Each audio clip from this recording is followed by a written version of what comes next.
why does the regime do this, and what do you think they want to achieve by doing so? Well, I think it's what I would call checkbook diplomacy. They're trying to buy friends, people who may have concerns and should have concerns with human rights violations in China and what's going on there. If you approach those people and you say, well, maybe you can put those concerns to rest.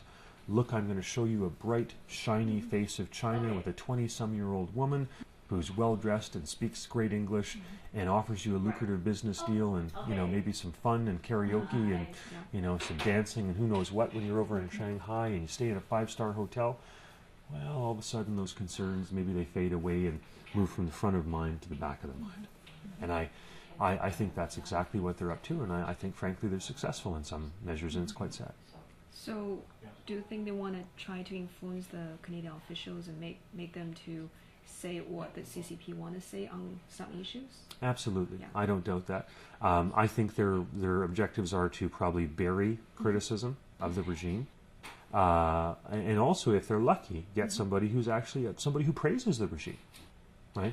You think about it. If you can take a member of parliament from saying, I have serious concerns about human rights violations in China and the persecution of Falun Gong, okay, or the freedom of press in Hong Kong, or freedom of speech, or freedom of assembly in Hong Kong, okay, and all of a sudden I take them on a lucrative trip to Shanghai, and they can come back 2 weeks later and say, oh, things are improving.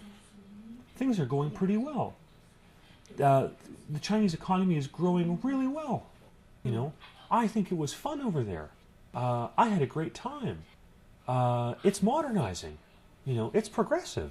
Okay, that's a pretty big shift.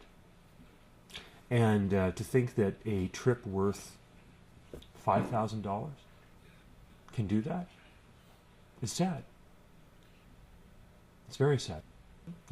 And I think the Communist Party of China figures that if they can take that $5,000 trip and convert that person from being a potential critic of the regime into a lukewarm supporter of the regime, that's good money it's a good investment on their part.